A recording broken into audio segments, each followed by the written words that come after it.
Salut à tous, mesdames, messieurs, bienvenue sur Digital Congo pour ce programme spécial. Nous sommes mardi 30 juin et c'est clair, c'est la date historique et nous, au niveau de la rédaction sportive Digital Congo, eh bien, nous sommes sortis de notre confort habituel pour vous proposer cette émission tout à fait spéciale. Émission qui va essayer un peu de remonter les temps. On va faire l'état des lieux des sports en RDC, les perspectives d'avenir et surtout les défis de ce sport. Et pour creuser profond, je serai accompagné de David Ndala, l'homme qui tient avec charme et sa place dans un programme aussi prestigieux. On se met d'accord sur ce point. L'homme qui tient avec charme et sa place dans ce programme. Bonjour Patrick. Bien, c'est superlatif. Il est ce qu'il est, mais je le prends. Ah ben, c'est la fête quand même. C'est un plaisir. Ah, c'est très important. On sera aussi accompagné de coach Eric Tibassou, eh bien, l'homme qui a réussi à réaliser des choses très intéressante. On va se rappeler de la génération, eh bien, c'était le tournoi de Toulon. Marcel Tisserand, c'était sous Eric Tibassou. Bonsoir et bienvenue. C'est un grand plaisir pour nous de te savoir parmi nous. Moi aussi, c'est un grand plaisir de répondre toujours à vos invitations. Surtout, c'est un plateau avec des personnes que j'estime beaucoup. Et donc, c'est toujours un plaisir d'être là par rapport à cette émission. Un très grand plaisir. Forcément, on aura aussi des intervenants qui vont arriver, en tout cas de partout. On va commencer les tours d'horizon de toutes ces personnes qui assistent à cette émission. On commence avec Hakim Djeload, le journaliste français qui travaille pour Eurosport, aussi qui travaille pour Africa Radio. Nous sommes à Paris en France. Hakim Djeload, bonsoir et bienvenue dans cette émission. Bonjour Patrick, avant tout propos, je voudrais d'abord saluer tous les Congolais et Congolaises qui nous suivent à travers votre antenne, Digital Congo, le continent, et bien sûr aussi à travers le monde. C'est toujours un plaisir de vous répondre Patrick. Alors je souhaite d'abord saluer et rendre un hommage à Emeka Mamale, dire toutes mes condoléances à ses proches. C'était plus qu'un footballeur, hein, c'était un artiste balle au pied. J'ai appris avec tristesse la disparition de ce grand sportif congolais. C'était une figure du sport congolais, tout simplement, qui avait notamment contribué à gagner cette belle 3e place lors de la Coupe d'Afrique des Nations en 1998 du côté du Burkina Faso. Bien, nous sommes en liaison avec l'entraîneur ivoirien. Il s'agit de Aboubakar Ouattara. Salut, bienvenue.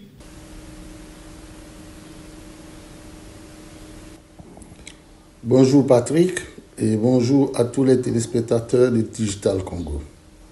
Et on va maintenant prendre la destination de Paris en France pour retrouver l'actuel membre du staff technique de la part de la RDC, Mouni Zaïra. Mouni Zaïra qui est en train de nous suivre forcément au niveau de Paris. Il est déjà en liaison. Mouni Zaïra, prenez votre mal en patience.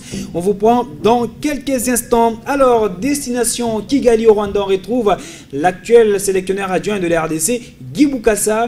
Bonsoir et bienvenue. Oui, bonjour Patrick et bonjour à tous les téléspectateurs de Digital Congo. C'est pour nous un honneur d'être en ligne et nous en profitons pour souhaiter une heureuse fête d'indépendance à toute la population congolaise. Que cette nouvelle célébration fasse de nous un peuple mature et prêt à faire face aux défis de développement et que notre Dieu puisse faire de ce pays un pays exemplaire. Et au niveau de la RDC aussi, la très bonne nouvelle, c'est la progression de l'arbitrage. Et depuis un certain temps, la RDC est représentée au niveau mondial, au niveau continental. Et on va aussi faire le point avec forcément l'arbitre de la Ligue de football du Katanga, Jean-Jacques Ndala. Bonsoir messieurs. Bonjour Patrick Lupika et bonjour aux téléspectateurs de Digital Congo. Et pour terminer, mesdames, messieurs, ce tour d'horizon des invités, on va prendre la direction de l'ICACI. Nous sommes en liaison avec l'honorable Killer Moubambe. Bonsoir, bienvenue dans cette émission.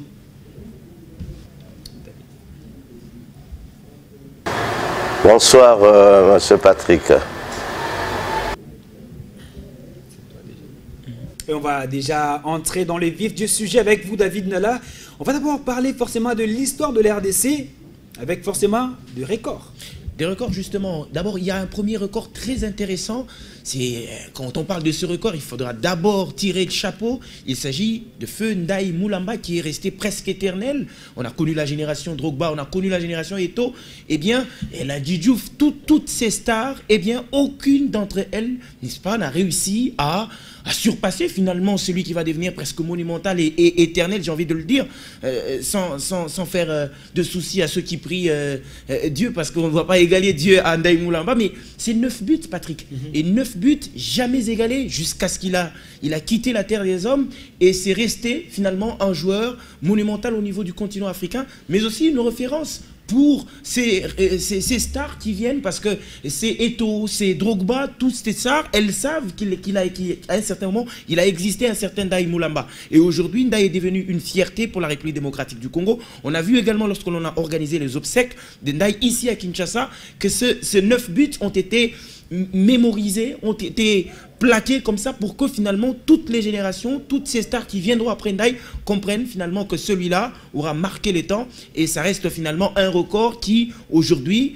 on va attendre si Mohamed Salah parviendra à égaler Ndaye Moulamba. On attendra également Sadio Mané, puisque Trésor Mputu n'a pas réussi à le faire, alors que Trésor Mputu est déjà presque fin carrière. Mais finalement, Ndaye est resté en tout cas un recordman dans une phase finale d'une Coupe d'Afrique des Nations, un record presque inégalé. Un record inégalé aussi avec les Léopards A de la RDC. On va se rappeler de ce titre gagné en 1968. C'était énorme comme parcours pour la RDC. Avec des joueurs comme Nicodème Kabamba qui vient de nous quitter, mais Nicodème que l'on appelait encore géomètre, lui que l'on appelait aussi serpent des rails, qui a réussi quand même grâce, n'est-ce pas, à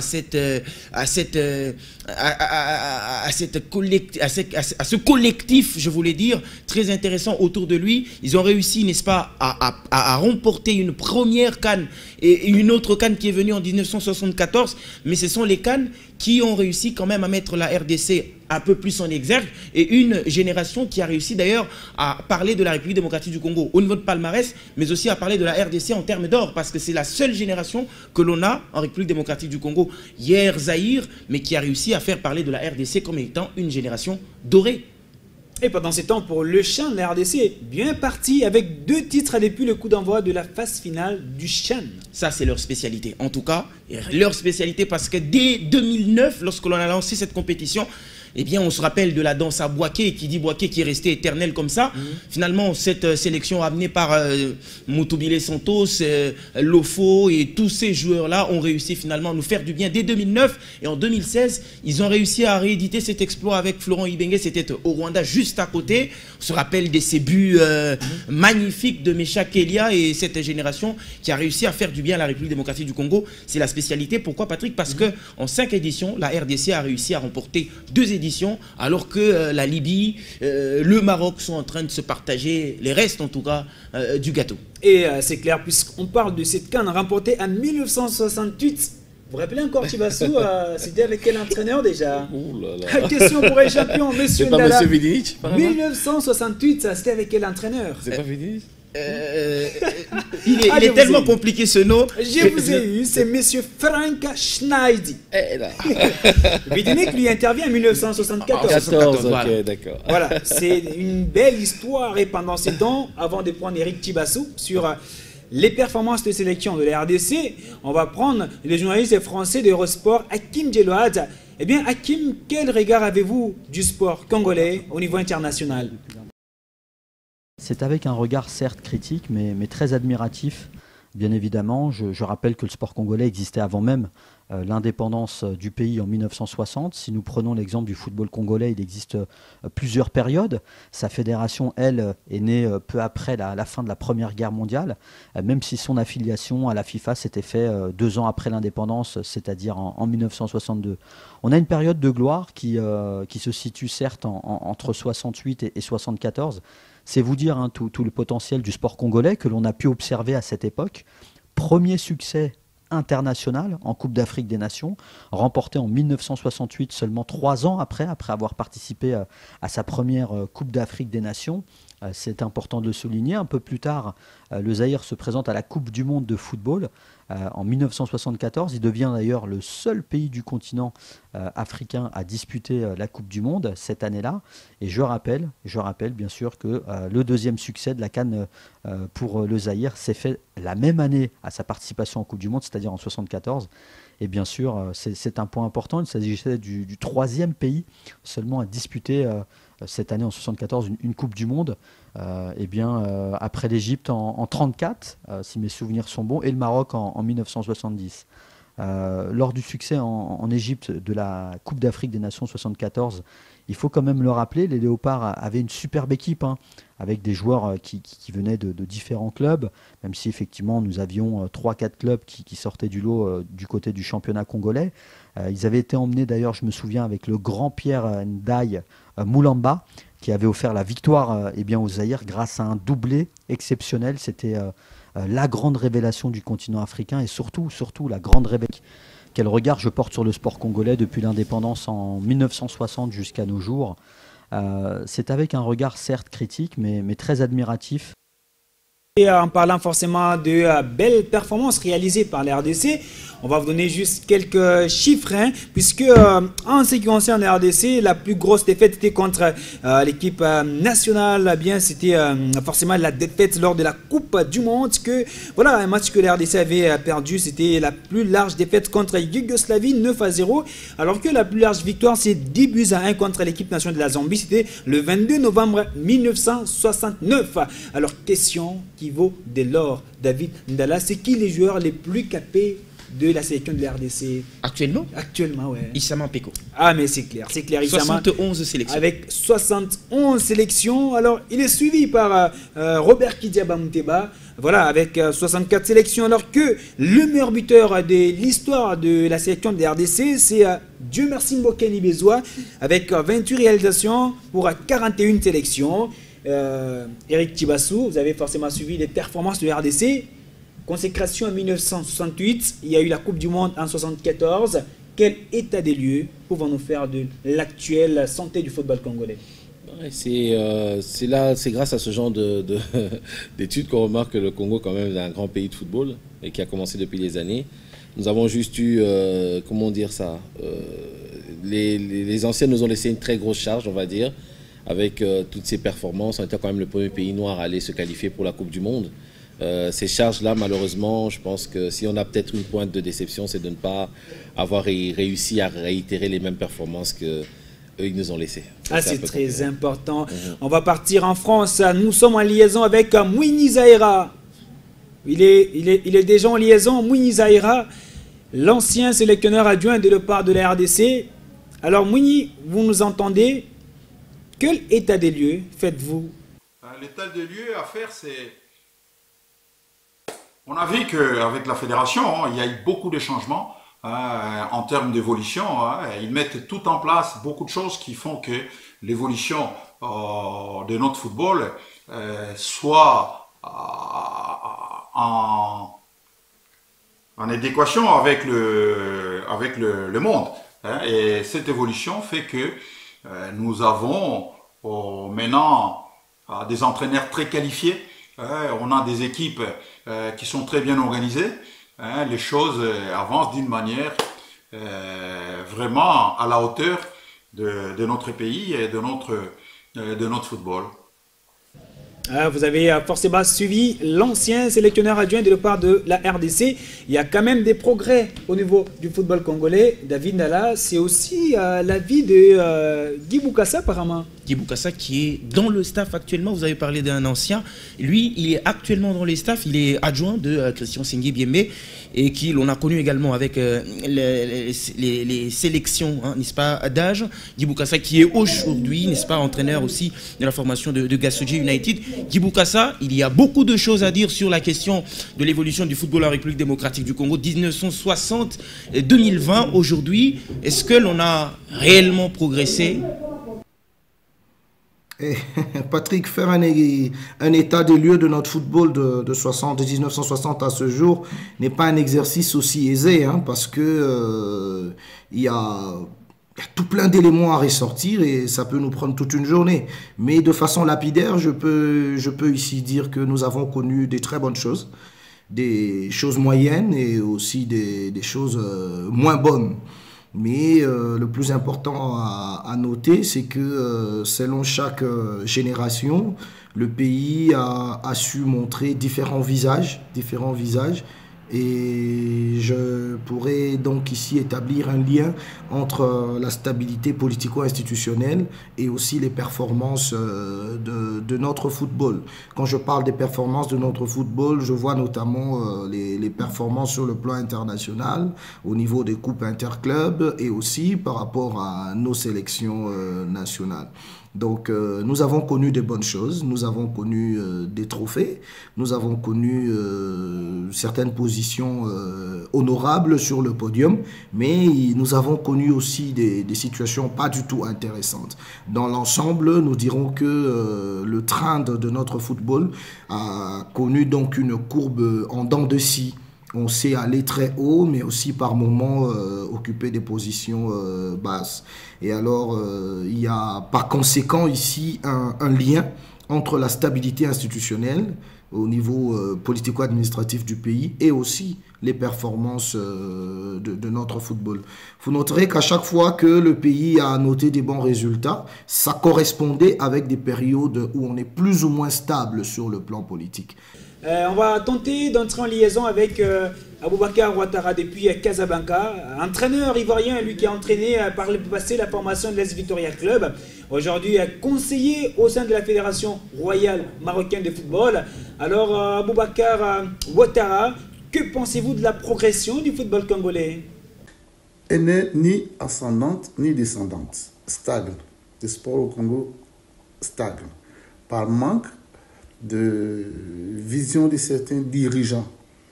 Donc ça fait que il n'y a pas d'ambition et ça bloque à ces niveaux-là. Donc je crois qu'ils ont intérêt à se revoir et puis revoir leur manière de faire. Voilà. Allez, vous avez forcément suivi Aboubakar Ouattara. On parle de dates extrêmement importantes pour le football congolais, puisqu'on a évoqué la Coupe du Monde 1974. C'était franchement une Coupe du Monde avec cette lourde défaite contre l'équipe nationale de Yougoslavie. Alors, j'espère que Eric Tchebassou était encore jeune, en 1974. Il n'existait presque pas. Alors, nous, on va essayer juste de se remémorer. Là, peut-être pas. Alors, nous, on va se remémorer avec quelqu'un qui a suivi la Coupe du Monde à l'âge de 12 ans, s'il vous plaît. Alors, c'est Mounizera qui est en liaison. Il est présent là. Alors, Mounizera, quel souvenir pouvez-vous garder de la Coupe du Monde 1974? Parce que là, il y a des gens qui veulent en avoir les cœurs nets. Alors, pour ce qui concerne la Coupe du Monde de 1974, c'est vrai que j'avais 12 ans à l'époque. Si vous regardez bien, il y avait le pays entier, même un enfant de 8 ans, de 10 ans, par rapport à la question que vous m'avez posée, l'anecdote, c'est que même un enfant de 8 ans, il connaissait les classements de l'équipe nationale. Kazadi, Toubilandou, Mouepou, milieu de terrain, Mana, Kakoko. Tu demandais à un enfant de 8 ans, il connaissait l'équipe nationale. Donc, c'est cette anecdote-là que moi j'ai, qu'on avait une équipe de joueurs qui n'étaient pas formatés comme actuellement. Les joueurs sont formatés par la science.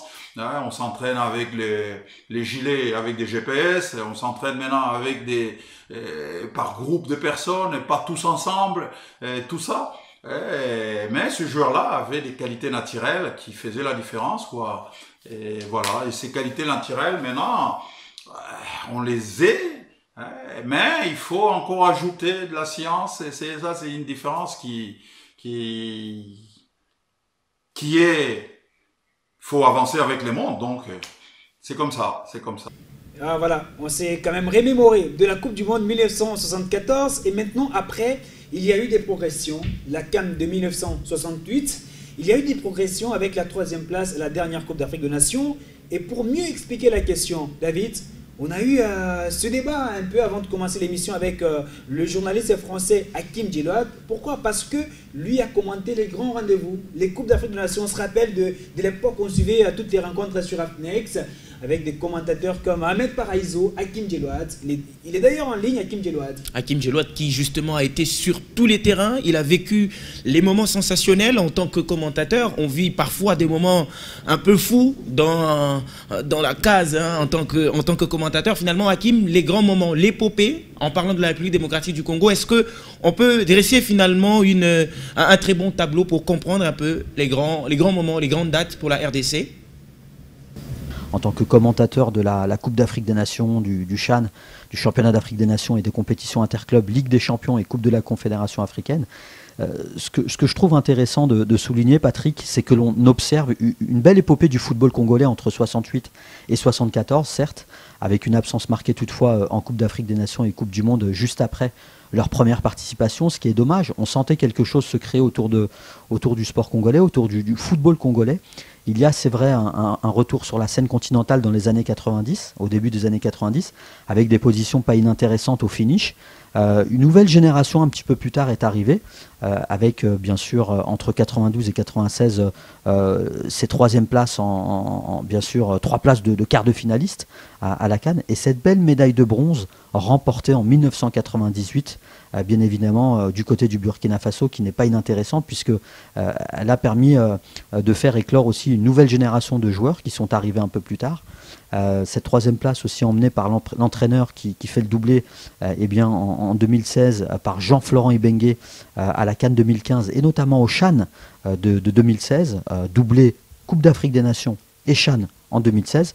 Il y a eu plusieurs défis pour le football congolais, je pense. Il faudrait garder effectivement cette constance professionnelle sur le plan du football local, c'est très important. Ne jamais oublier le passé pour mieux préparer l'avenir. Je pense que c'est très important ça, Patrick, car la richesse du sport congolais réside aussi à travers son histoire et notamment aussi son indépendance. Rien ne va pas sans l'autre. Le sport et le football congolais se portent bien aujourd'hui. Il est très respecté sur le plan continental et sur le plan mondial. Il faudrait aussi poursuivre eh bien, sur la formation du football des jeunes, sur la formation du sport des jeunes, car la jeunesse c'est l'avenir et le sport congolais a un très très bel avenir avec tout ce qui se fait de plus beau à travers eh bien, toutes les régions de la République démocratique du Congo. Et quand on essaie de regarder la situation de très près, quand on essaie de creuser profond, Eric Thibassou, on se rend compte que la RDC a eu un vrai passage à vide parce qu'il y a eu la Coupe d'Afrique des Nations de 68, il y a eu la Coupe du Monde de 74 et la CAN ratée aussi. Depuis cette période-là, on se rend compte que, eh bien, on est passé un peu dans les eaux tumultueuses avec par moments des difficultés au niveau de la Fédé. Il pouvait y avoir des matchs internationaux comme ça, tu vois, Mbalambuta Biscotte, eh bien, le gars il vient avec le single qui a d'autres couleurs. Voilà notre joueur qui arrive avec des t-shirts. C'est quand même une période là difficile avant qu'on puisse retrouver un peu de la stabilité lors de la dernière CAN, la CAN 2015, où la RDC a occupé la 3e place. Oui, il y a eu aussi la CAN 98, non? 98, oui. Ouais. Ben oui, moi je pense pas que ça doit vraiment se résumer à une histoire de vêtements, de cinglés. Bon, ça peut-être c'est un des points qui peut être marqué, mais je pense qu'on avait eu de très bons joueurs. On a aussi, vous savez aussi dans le foot, c'est pas évident aussi, il faut pas avoir la chance de tomber sur des joueurs, des sélections et des talents qui tombent ensemble au même moment. On a vu la Côte d'Ivoire pendant des années avec des bons joueurs et ils n'ont rien gagné. Et quand certaines grandes stars sont parties, c'est là où ils ont gagné. Donc je pense qu'à un moment donné, il faut que beaucoup de choses s'alignent, on dit, beaucoup d'étoiles s'alignent pour qu'on puisse avoir cette chance. Mais c'est vrai qu'il y a beaucoup de choses qui ont commencé à s'améliorer au niveau de l'organisation et qui vont nous permettre d'avoir un avenir meilleur, je pense. Quand je regarde votre training, je vois qu'il y a 2 étoiles pour parler de 68 et 74. Finalement, on sait qu'il y a les hauts et les bas dans la vie, mais coach, comment expliquer qu'à un certain moment, on a été un peu trop haut et qu'il y a eu ce fossé que l'on ne sait pas expliquer, puis à un certain moment, on reprend, mais pourquoi on n'arrive pas à maintenir une stabilité qui puisse permettre et garantir l'évolution et le bon fonctionnement de football?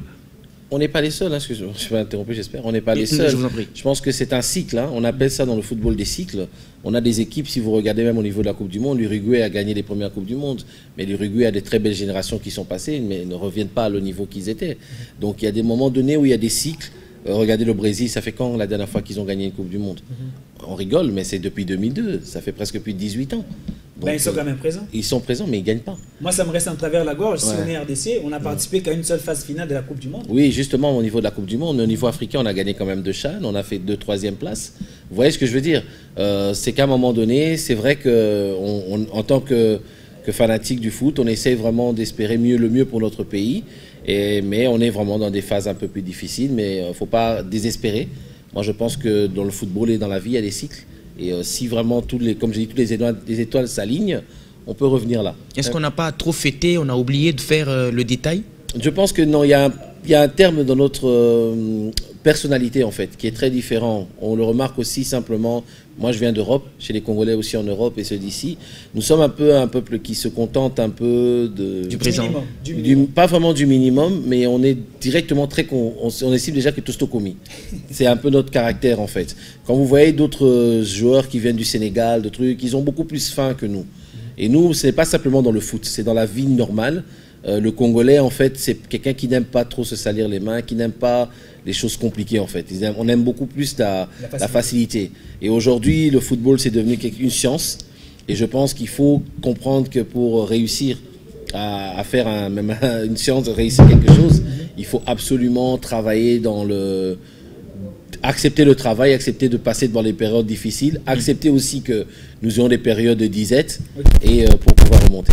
Alors, il faut remonter, c'est ce que l'arbitrage congolais a eu à faire parce que depuis une certaine période, la RDC était quasi absente de tout ce qu'il y avait comme rendez-vous, eh bien, des rencontres internationales, des rencontres continentales. La RDC n'était presque pas présente. Alors, il y a un arbitre qui fait la fierté de la RDC, il est en liaison, il est en ligne depuis la ville de Lubumbashi. C'est Jean-Jacques Ndala, l'homonyme de M. Ndala, l'homme qui tient sa place avec charme dans cette émission. Et j'espère que l'arbitre international congolais, Jean-Jacques Ndala, tient sa place aussi avec charme au niveau de la Confédération africaine de football. Est-ce pour vous, c'est pas une pression sur les épaules, Jean-Jacques Ndala? Pression sur mes épaules? Non, je ne pense pas. Moi, je dirais plutôt une motivation de plus. Et d'ailleurs, au niveau de la CAF ou de la FIFA, le principe est simple. Un match bien officié appelle un autre match. C'est-à-dire, vous êtes désigné par exemple pour officier un match. Si vous prestez correctement, eh bien, on vous désignera prochainement pour un autre match.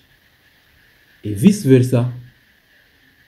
C'est-à-dire, vous êtes désigné, vous n'arrivez pas à bien officier ce match-là, donc ne vous attendez pas à une autre désignation.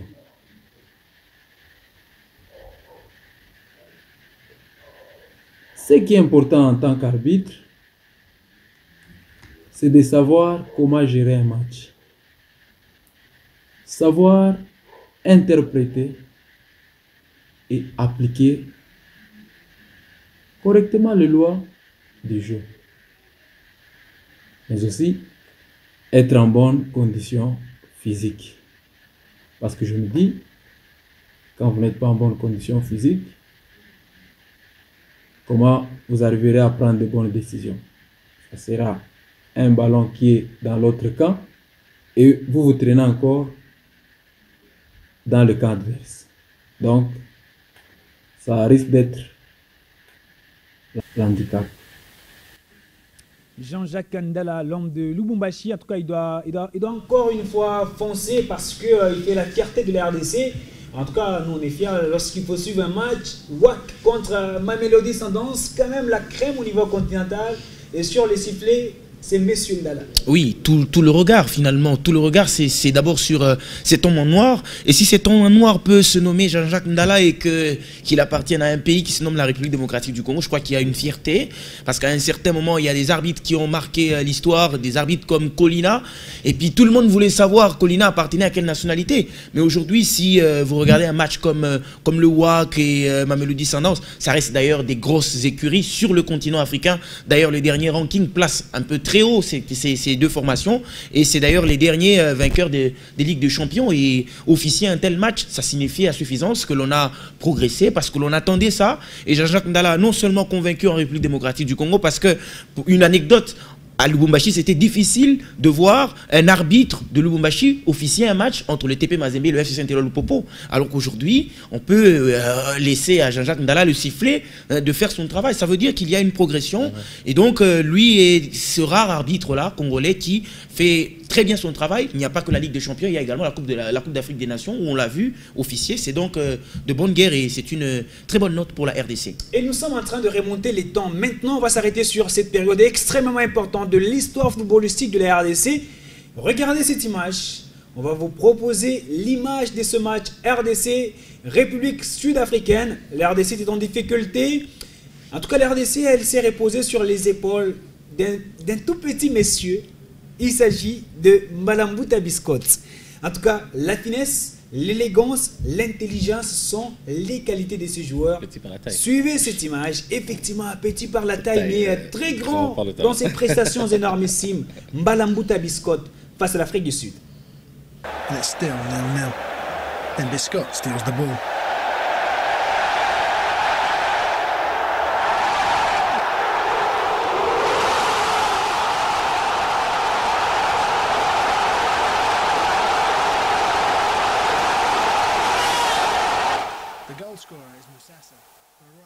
Mbalambuta Biscotte à pied de Jésus. C'est comme ça qu'on l'appelait à une certaine période. David, juste dans 30 secondes, ce match à Afrique du Sud RDC, vous l'aviez suivi où? C'était dans quelles conditions? C'était à Likassi. C'était à Likassi. Et ce genre de joueurs, nous, à Likassi, on les appelait éboulements. Éboulement, c'est-à-dire quand il fait un geste technique, eh bien tout tombe. Et pratiquement, c'est ce que Mbalambuta Biscotte faisait. Et ces gens de joueurs, je ne sais pas si on en trouvera encore. Alors, on a eu tous des frissons. Et coach, ce match-là, vous l'aviez suivi où? Et dans quelles conditions? Ah, moi j'étais en Europe. Je ne l'ai pas suivi en direct malheureusement.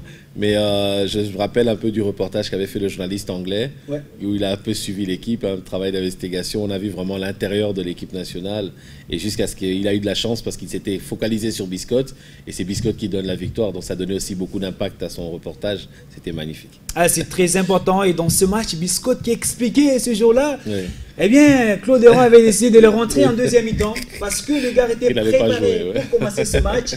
C'est aussi compliqué pour vos entraîneurs. Oui, c'est compliqué parce qu'un entraîneur parfois estime quand il a une pépite pareille qu'il n'a pas envie de le griller. Et parfois justement, c'est justement peut-être cette gestion que Claude Leroy a faite, de le faire entrer alors que le match avait baissé dans l'intensité et que lui il a pu donner tout ce qu'il pouvait donner, que les Sud-Africains n'ont pas pu le voir venir. Avec un coup de pouce du ciel, pied de Jésus a réussi à enrhumer son vis-à-vis pour donner ce ballon comme sur un plateau d'or à Kabamba Moussassa. En tout cas, même les yeux fermés, je peux facilement propulser le coup au fond de filet. Mais le plus beau, c'est même pas le dribble. C'est qu'arriver dans une position de déséquilibre, avec sur son mauvais pied gauche, à faire la lucidité d'avoir cette passe, ce centre en retrait sur Kabamba, c'était pour moi le plus beau geste qu'il ait fait. Parce qu'il ne voit quasi pas avant de faire ce geste-là. C'est très important. Alors, on a parlé forcément de ces spectacles. Alors, on va aussi, on a été tous parcourus des sensations. La RDC était proche de jouer une deuxième Coupe du Monde. Ce serait en Russie. Eh bien, le tout a été un tout petit peu, a été perturbé lors de la double confrontation contre la Tunisie. On garde forcément des souvenirs pas du tout intéressants de ce match. Match historique à Kinshasa. Ce match nul qui a les allures d'une défaite 2 buts partout contre les Aigles de Carta de la Tunisie. Suivant d'abord cette image. Avec ce ballon enroulé, la reprise de la tête et déjà le but sur la première action intéressante du match. Chancel Bemba qui surgit, un ballon très bien placé, pas puissant. La RDC, ça c'est pas mal, s'il y a le décalage, le ballon qui est remis plein axe, c'est manqué, deuxième chance. La passe a été manquée, mais le tir lui donnait pas pour un 2-0 dès le retour du vestiaire qui rend fou Nabil Maloul. L'entraîneur de la Tunisie sait que la mission va être beaucoup plus compliquée et ça se précise peut-être pour les Léopards. Et voilà, il faut vraiment être en confiance pour faire et réussir surtout ce genre d'action. Soit centre en retrait, le ballon qui est dévié. Oh, c'est terrible pour la République démocratique du Congo. Ben Youssef, le rouge comme on le surnomme en Tunisie. Attention, le ballon est passé avec ce petit crochet possible. Le ballon au-dessus de la défense, le tir et le but. L'égalisation tunisienne. Ça fait 2 buts partout. C'est terrible pour la RDC. En 2 minutes, tous les efforts sont... En tout cas, tous, on avait des larmes juste après ce match contre la Tunisie. Nous sommes en liaison avec Mouini Zaïra, ancien sélectionneur adjoint de la RDC.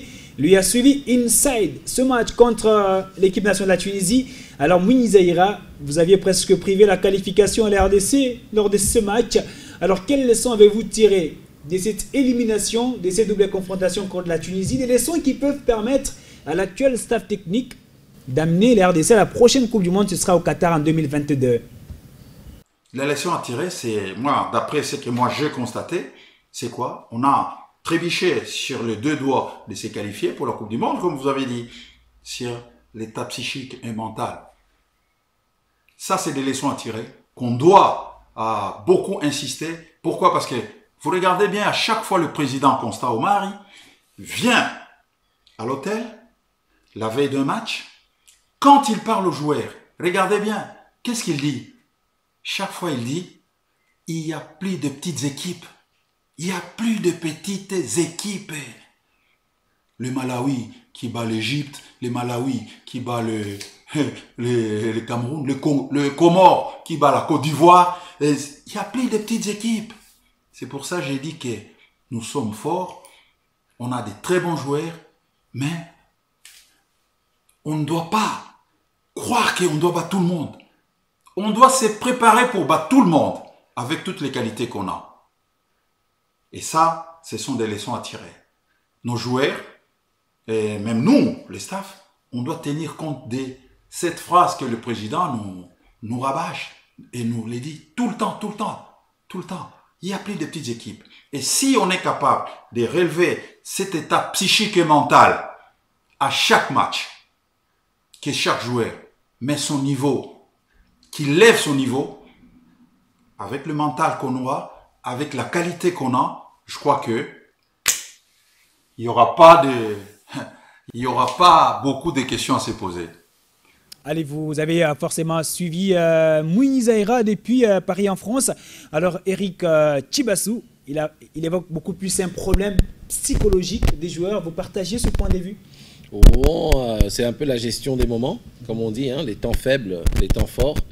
On n'a pas eu de chance, c'est que on a eu la blessure de Chancel, on a eu un moment de balbutiement et les Tunisiens ont profité un peu de ce moment-là pour nous faire très mal. Ça reste vraiment un match qu'on n'aime pas trop en parler, c'est un match qui fait très mal. Mais c'est bien parce qu'il ne faut pas oublier que le point positif, c'est que beaucoup d'années, dès qu'il y avait le début des qualifications pour les JO, la Coupe du Monde, pardon, on était éliminé après la 3e journée, on n'avait plus aucun espoir.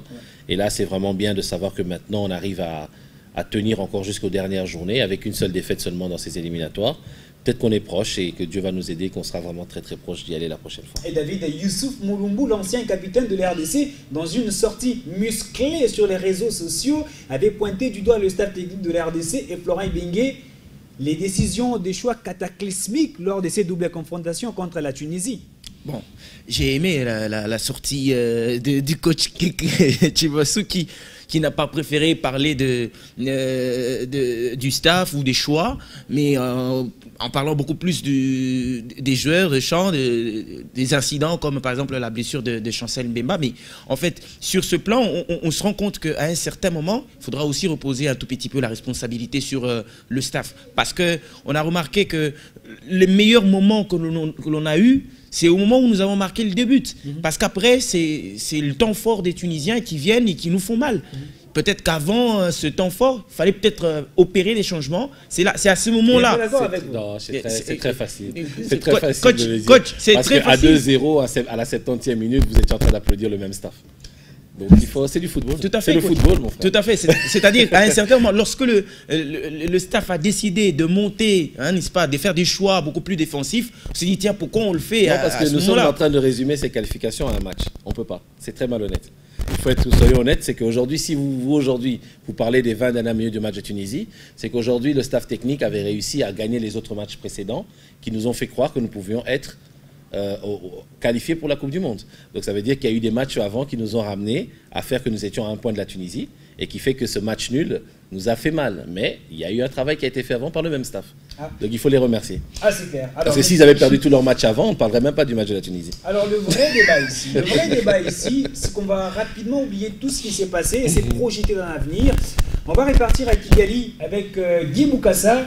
Alors coach Guy Bokassa, forcément David, qui va peut-être revenir sur bien les perspectives d'avenir de la RDC. Alors coach Guy Bokassa, que devons-nous faire pour jouer la phase finale de la Coupe du Monde Qatar 2022?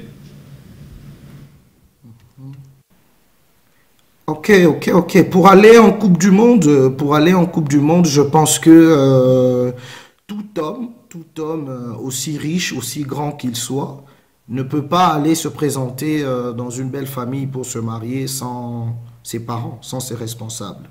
Donc je suppose qu'il faudrait que nous puissions changer la conception.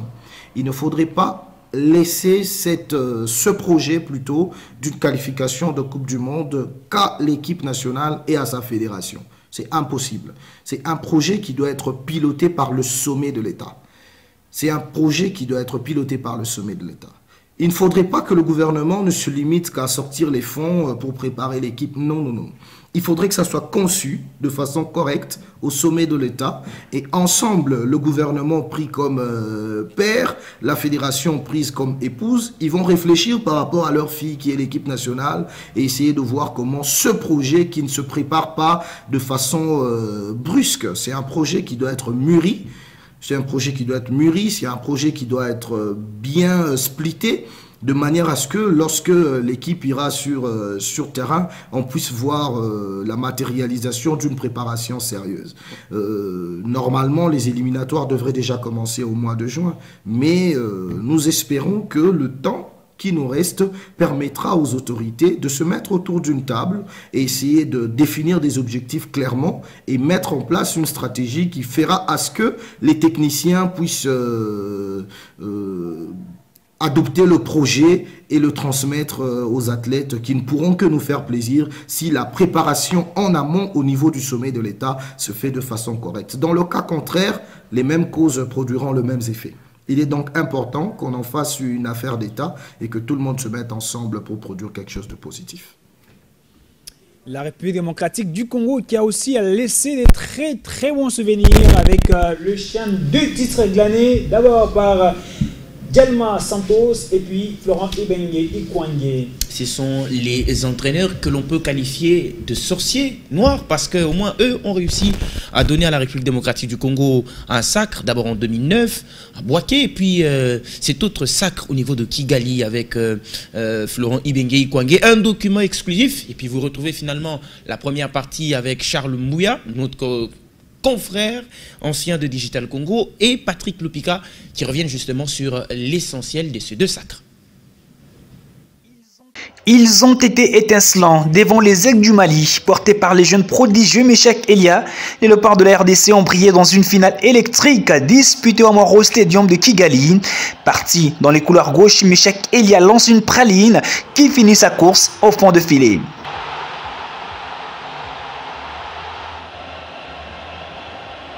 Meilleur buteur et meilleur joueur de la compétition, l'enfant terrible de King Kolera rassure la RDC avec un deuxième but idéalement lancé par Yannick Bangala Litombo.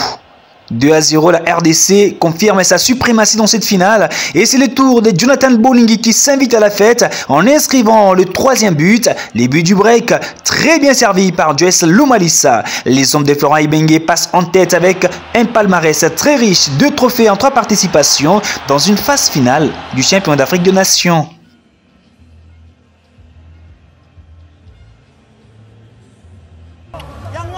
Qui n'hésite jamais à sortir. 35 ans après, la RDC arrache de nouveau un trophée continental. Le dernier remontant de 1974 en Coupe d'Afrique des Nations. Cette fois-ci, la RDC gagne le tout premier championnat d'Afrique des Nations, une compétition exclusivement ouverte aux joueurs locaux. Tout un symbole pour un pays qui retrouve la paix et qui peut la consolider avec cette récompense footballistique. La RDC prouve tous les biens que l'on pense d'elle dans cette finale en ouvrant les scores. Le débordement de Serge Lofo Bungeli est parfait, son centre aussi. À la réception, Alain Kaluto Kadioko d'une tête piquée laisse moins de chances au gardien ghanéen qui est battu. Le Ghana tente de revenir vite dans le match, mais toutes ses velléités offensives sont anéanties par une équipe congolaise redoutable. À la 75e minute, les Léopards coupent tout suspense en alourdissant le score. Bedembenza a trouvé en profondeur sur cette passe de Kassongo Ngandou, réussit son contrôle et d'une frappe croisée envoie de nouveau le gardien ghanéen au pâquerette. Comme en 1968, la RDC bat le Ghana en finale d'une compétition continentale. Et ça va permettre forcément de lancer ce débat autour de sélectionneurs de la RDC. Devons-nous faire confiance aux sorciers blancs qui viennent en Afrique? On peut voir de Hervé Renard, de Claude Marais-Leroy, Gernot Rohr. En tout cas, c'est un très grand débat. On va partir à Casablanca. Nous sommes en liaison avec Aboubakar Ouattara. Aboubakar, ça a toujours été votre lutte. Les fédérations africaines doivent faire confiance aux entraîneurs africains. Et en ce qui concerne les entraîneurs africains, je pense que la fédération et les ministères et les gouvernants doivent faire confiance aux entraîneurs africains. D'autant plus que nous avons des juristes, des avocats, nous avons des médecins, nous avons des généraux, nous avons tous les nationaux. Alors pourquoi ne pas faire confiance à un entraîneur local ou africain? Et lui mettre dans les mêmes conditions quand on fait venir un expatrié. Lui donner le même traitement salarial, le mettre dans de très bonnes conditions. Et d'abord, il aura l'avantage sur l'Européen parce qu'il maîtrise la sociologie et l'environnement même des équipes nationales et des jeunes joueurs qui seront à sa disposition. Donc moi, je pense que c'est un débat qui doit être clos à ce niveau. Nous sommes assez grands, 60 ans d'indépendance, nous devons avoir nos cadres nationaux pour pouvoir gérer et nos équipes nationales ou nos clubs de haut niveau. Vous, d'abord, votre observation par rapport au choix que l'on fait dans la fédération, parce que l'on sait qu'à un certain moment, il y a 20-30 ans, on ne pouvait pas parler des sélectionneurs noirs, à proprement parler. Est-ce que c'était lié au fait de la formation ou il y a une autre raison qui pourrait faire en sorte que le choix tombe forcément sur les étrangers? Ouais, bon, en fait, je pense qu'il y a débat. Moi, je ne suis pas vraiment très d'accord dans ces histoires de noir-blanc, mais c'est vrai qu'il faudrait quand même qu'il y ait beaucoup plus d'entraîneurs nationaux qui soient reconnus dans leur fédération. Et on va même un peu plus loin parce que je pense que, comme vous dites, entraîneur, il faudrait aussi qu'un entraîneur congolais soit sélectionneur de la Côte d'Ivoire, comme on voit un peu dans les pays européens où ce n'est pas forcément les personnes des pays qui sont sélectionneurs de leur pays. Mais vraiment, je pense qu'il y a tout un travail à faire pour que déjà nous-mêmes, avant de parler des entraîneurs blancs, que nous-mêmes les entraîneurs, comment on appelle ça, noirs, entre guillemets, nous puissions vraiment déjà être valorisés, nous valoriser nous-mêmes de façon à ce que nous puissions vraiment être pris en considération. On a le feu entraîneur Keshi qui avait fait des très bons résultats avec le Togo. Il a amené le Togo en Coupe du Monde. Donc c'est par des performances comme ça que nous pourrons vraiment nous revendiquer beaucoup plus de chances, de place. Mais à un certain moment, les décideurs, ceux qui sont censés choisir les sélectionneurs, parfois même, on ne comprend pas les raisons qui font à ce qu'on prenne tel ou tel autre. Bon, après aussi, c'est comme on a dit, vous aviez dit qu'avec l'arbitre M. Ndala, on l'a vu dans le Popo Mazembe, ça veut dire que s'il ne mettait pas un local, c'est avec la peur qu'il soit ou pro-Mazembe ou pro-Lupopo. Ouais. Donc je pense qu'à un moment donné, c'est ce qui fait peur aussi, c'est qu'aujourd'hui on a peur de mettre un sélectionneur qui serait prêt pro une équipe et qui négligerait des joueurs d'une autre équipe. Non, en parlant de l'objectivité. Voilà, l'objectivité, c'est peut-être par là. Je ne sais pas si c'est vrai, mais ça peut être quelque chose aussi qui joue dans le truc. Mais il faut qu'on enlève ce genre d'idées et qu'on laisse les performances agir. C'est plus important. On va rapidement filer du côté de Kigali, au Rwanda. On va retrouver Guy Boukassa. En tout cas, là, ce sera presque sa dernière intervention dans cette émission. Alors, Guy Boukassa, quels sont les défis du football congolais? Les défis sont importants. Les défis pour notre football sont importants. Il y en a plusieurs et ils sont importants. Et à l'heure actuelle, nous devons le dire sans légèreté, nous présentons plusieurs visages en même temps. Nous sommes aujourd'hui capables de présenter un visage excellent, un visage moyen et médiocre en même temps, ce qui n'est pas normal. Alors qu'en réalité, par rapport à notre potentialité, nous ne pouvons qu'être excellents, à la limite bon. La médiocrité ne peut pas ne peut pas être collé à la RDC. Alors sur ce, je pense que, comme nous l'avons dit pour les sports en général, il est grand temps que les différentes structures puissent s'associer à la fédération et les autres instances qui régissent notre football, de manière à ce qu'on puisse enfin occuper la place qui est la nôtre, c'est-à-dire le podium. Pas seulement pour les équipes nationales, mais aussi pour nos clubs, que ce soit dans la version féminine, que ce soit chez les jeunes, mais aussi et surtout chez les seniors, de manière à ce que notre pays puisse récupérer la place qui est la sienne, c'est-à-dire la place d'excellence. Et mesdames, messieurs, l'émission se poursuit. On va maintenant s'arrêter sur une question extrêmement importante. La question de la loi sportive, pourquoi n'est-elle pas d'application en RDC? Et nous sommes en liaison avec les députés nationaux, Killer Moubambe depuis Dikassi. Alors Killer, qu'est-ce qui bloque au fait l'application de la loi sportive en RDC? Nous, on a été élus en décembre 2018. 2018, je dis bien, et nous avons passé presque toute une année sans gouvernement. On a fait plus de 8 mois, plus de 8 à 9 mois sans gouvernement. Et vous savez, nous, en tant que législateurs, nous ne pouvons pas fonctionner sans gouvernement. Nous ne pouvons pas fonctionner sans gouvernement. Le gouvernement Ilunga Kamba est entré en fonction, si je me rappelle bien, ça devait être vers août ou septembre de l'année 2019. Et ajouté à cela, il s'est posé encore plusieurs problèmes sur la désignation des mandataires de l'État. On a fait plus d'une année sans qu'on ait des mandataires de l'État dans les différentes entreprises. Donc vous voyez les priorités, les problèmes sérieux qui se sont posés ou qui se posent au niveau de nos institutions. Alors, on a tous compris que c'est une période totalement achalandée et dans cette loi sportive qui doit être appliquée dans quelques mois. Alors, Killer Moubambe, quelles sont les priorités pour vous dans cette loi sportive? Ce qui serait mieux,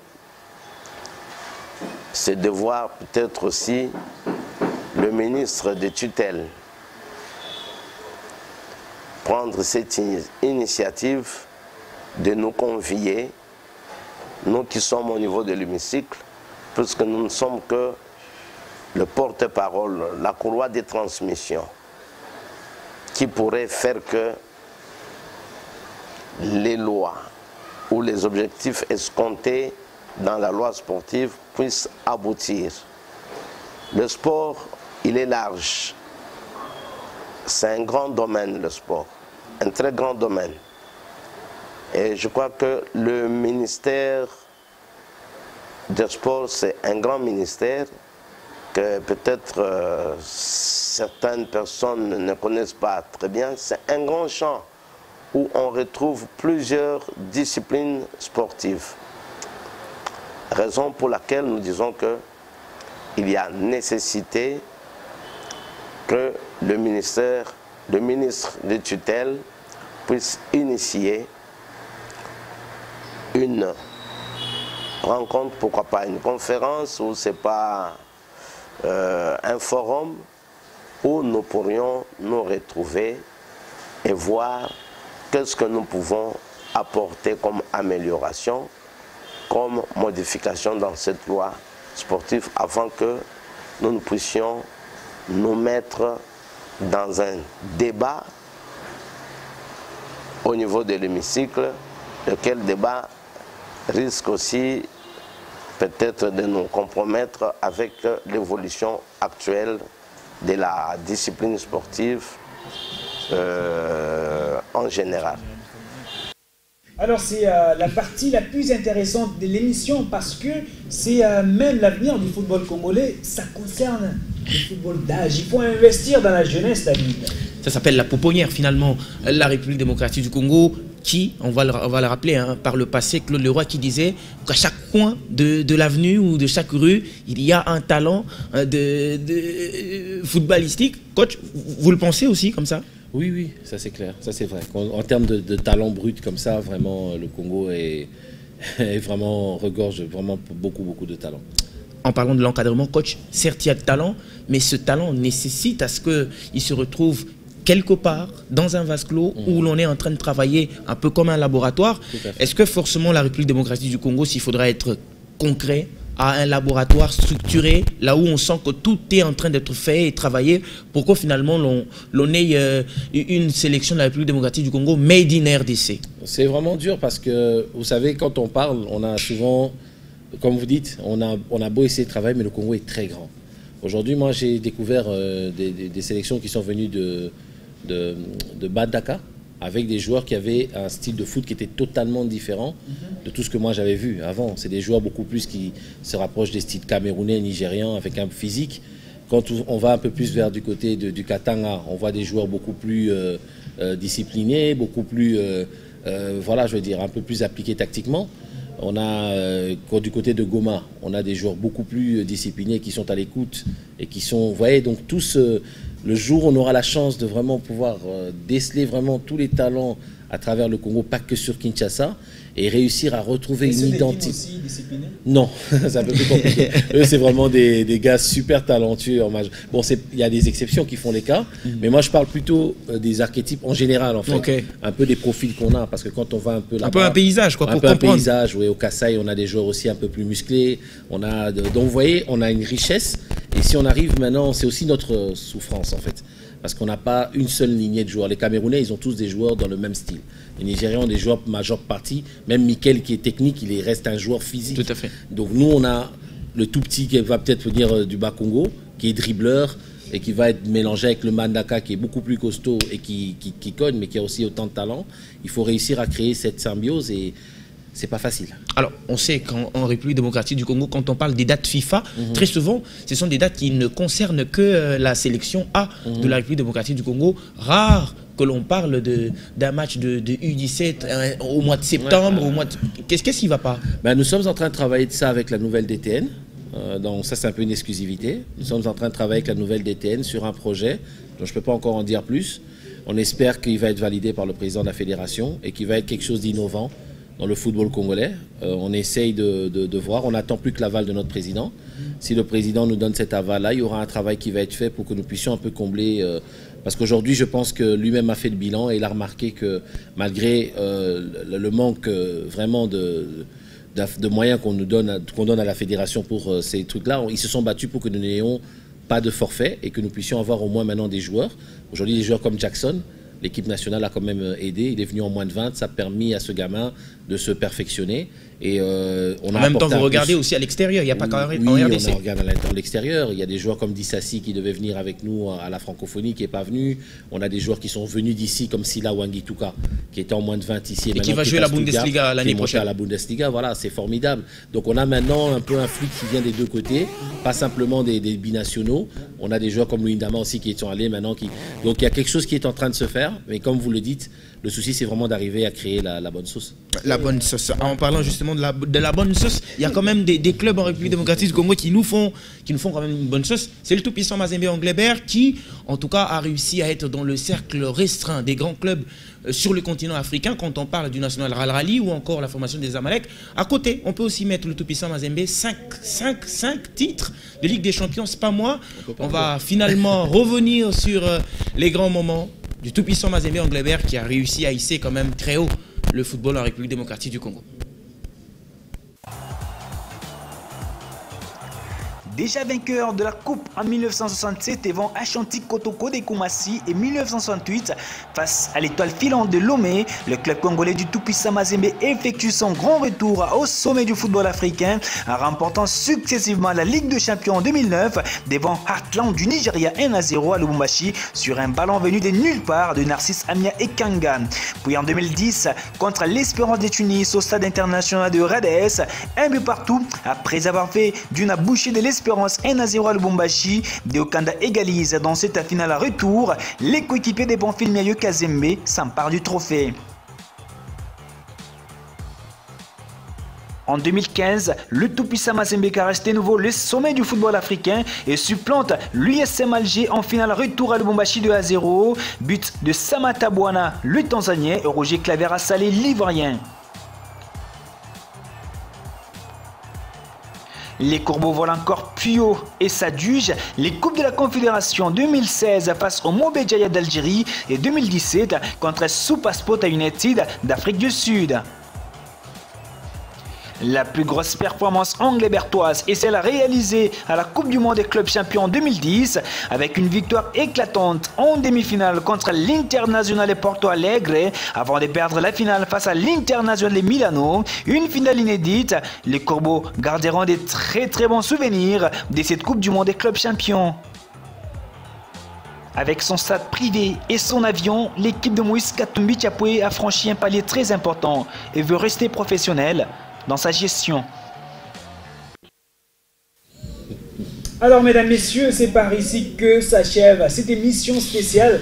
En tout cas, on est revenu sur tout ce qui concerne le football congolais avec des très belles histoires. Alors David Dalla, l'homme qui a tenu avec charme sa présence sur ce plateau.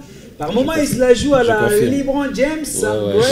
Comme les coachs, il va celui peut-être préfère la jouer à la Stephen Curry, Golden State Warriors. Alors, c'est la fin de l'émission. Merci à vous, coach. Oui, merci beaucoup à vous et merci encore pour cette superbe émission. Et c'était vraiment un honneur que vous ayez pensé à moi pour cette émission. Merci. It's very touching. Thank you so much. Merci beaucoup. Alors, David, merci à vous aussi de votre présence. C'était un plaisir. Une participation très brillante. C'est un plaisir d'avoir partagé le plateau avec le sélectionneur. Et mesdames, messieurs, on vous retrouve très prochainement et pendant ce temps, restez branchés sur nos antennes. On se dit au revoir.